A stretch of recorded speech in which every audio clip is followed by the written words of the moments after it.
ఎల్లుండి ఖానాపూర్ మున్సిపల్ ఎన్నికలు జరగనుండటంతో కిడ్నాప్ రాజకీయాలు మళ్లీ ఊపందుకున్నాయి. 5వ వార్డు ఇంద్రానగర్ కౌన్సిలర్ మేసా పోసాని అతని కుమారుడు మేసా సతీష్లను కిడ్నాప్ చేశారు. దీనిపై పోలీసులకు బీఆర్ఎస్ నేతలు ఫిర్యాదు చేశారు. నిర్మల్ జిల్లా ఖానాపూర్లో మొత్తం 12 వార్డులుండగా బీజేపీ 4, బీఆర్ఎస్ 4, కాంగ్రెస్ 3 చోట్ల ఒక ఇండిపెండెంట్ గెలవడం జరిగింది. బీఆర్ఎస్ బీజేపీల మధ్య ఏకాభిప్రాయం రాకపోవడంతో ఎన్నిక వాయిదా పడుతూ వచ్చింది. ఎల్లుండి ఎన్నిక జరగాల్సి ఉండగా బీఆర్ఎస్ కౌన్సిలర్ కిడ్నాప్ కలకలం రేపుతోంది.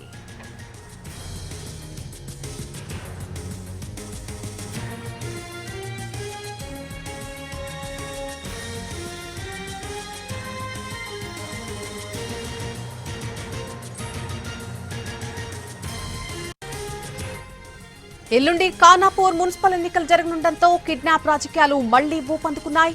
5వ వార్డు ఇంద్రానగర్ కౌన్సిలర్ మేసా పోసాని అతని కుమారుడును కిడ్నాప్ చేశారు. దీనిపై పోలీసులకు బీఆర్ఎస్ నేతలు ఫిర్యాదు చేశారు. నిర్మల్ జిల్లా ఖానాపూర్లో మొత్తంగా 12 వార్డులుండగా బీజేపీ 4, బీఆర్ఎస్ 4, కాంగ్రెస్ 3 చోట్ల అలాగే ఒక ఇండిపెండెంట్ గెలిచారు. బీఆర్ఎస్ బీజేపీ మధ్య ఏకాభిప్రాయం రావడంతో ఎన్నిక వాయిదా పడుతూ వచ్చింది. ఎల్లుండి ఎన్నిక జరగాల్సి ఉండగా బీఆర్ఎస్ కౌన్సిలర్ కిడ్నాప్ కలకలం రేపుతోంది.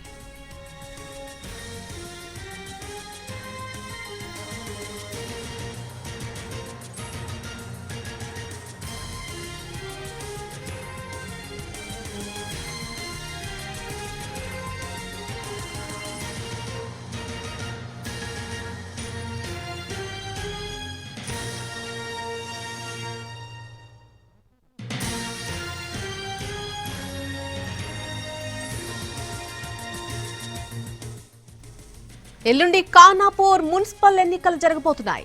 దీంతో కిడ్నాప్ రాజకీయాలు మళ్లీ ఊపందుకుంటున్నాయి. 5వ వార్డు ఇంద్రానగర్ కౌన్సిలర్ మేసా పోసాని అతని కుమారుడు మేసా సతీష్లను కిడ్నాప్ చేశారు. దీనిపై పోలీసులకు బీఆర్ఎస్ నేతలు ఫిర్యాదు చేశారు. ఇదే అంశానికి సంబంధించి పూర్తి అప్డేట్ మా ప్రతినిధి సారంగపాణి అందిస్తారు.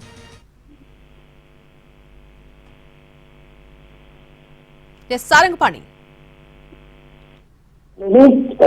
నిర్మల్ జిల్లా ఖానాపూర్ మున్సిపల్ చైర్మన్ ఎన్నికకు సంబంధించి ఒక ఎన్నిక జరగనుంది. ఈ నెల 4వ తేదీన జరగనున్న నేపథ్యంలో ఇప్పటికే కిడ్నాప్ రాజకీయం తెరపైకి వచ్చింది. బీఆర్ఎస్ సంబంధించిన కౌన్సిలర్ ను కిడ్నాప్ చేశారంటూ బీఆర్ఎస్ పార్టీకి సంబంధించిన పట్టణ అధ్యక్షుడు పోలీసులకు ఫిర్యాదు చేశారు. 5వ వార్డు కౌన్సిలర్ మేసా పోషమ్మను కిడ్నాప్ చేశారు. అదేవిధంగా ఆయన కుమారుడిని సైతం కిడ్నాప్ చేసినట్టుగా బీఆర్ఎస్ నాయకులు పోలీస్ స్టేషన్ కు చేరుకున్నారు. రాతపూర్వకమైన ఫిర్యాదు సైతం చేశారు. అయితే ఇది గతంలో మున్సిపల్ చైర్మన్, వైస్ చైర్మన్ ఎన్నిక ఫిబ్రవరి 16, 17 తేదీల్లో జరగాల్సి ఉండగా కోరం లేక వాయిదా పడింది. ఈ నెల 4వ తేదీకి ఎన్నికల సంఘం తేదీని ప్రకటించింది, ప్రత్యేక సమావేశం ఏర్పాటు చేయాలని. అయితే ఇక్కడ ఖానాపూర్ మున్సిపాలిటీకి సంబంధించి 12 వార్డులు ఉండగా అందులో బీఆర్ఎస్ సంబంధించిన 4 వార్డులు గెలిచారు. అదేవిధంగా బీజేపీకి సంబంధించిన కౌన్సిలర్లుగా 4 గెలిచారు. కాంగ్రెస్ సంబంధించి 3 గెలిచారు. ఎక్సఫీషియల్ సభ్యులుగా ఎమ్మెల్యే వెడమ బొజ్జు దరఖాస్తు చేసుకున్నారు. అంటే వీళ్ళకి 4 ఉన్నారు. అదేవిధంగా ఇండిపెండెంట్ 1 గెలిచారు. ఇండిపెండెంట్ అదేవిధంగా ఎక్సఫీషియల్ మెంబరు తర్వాత గెలిచిన 3తో కలిపి 5 కాంగ్రెస్ బలం ఉంది. బీఆర్ఎస్ బీజేపీకి సంబంధించి 4 ఉన్నారు.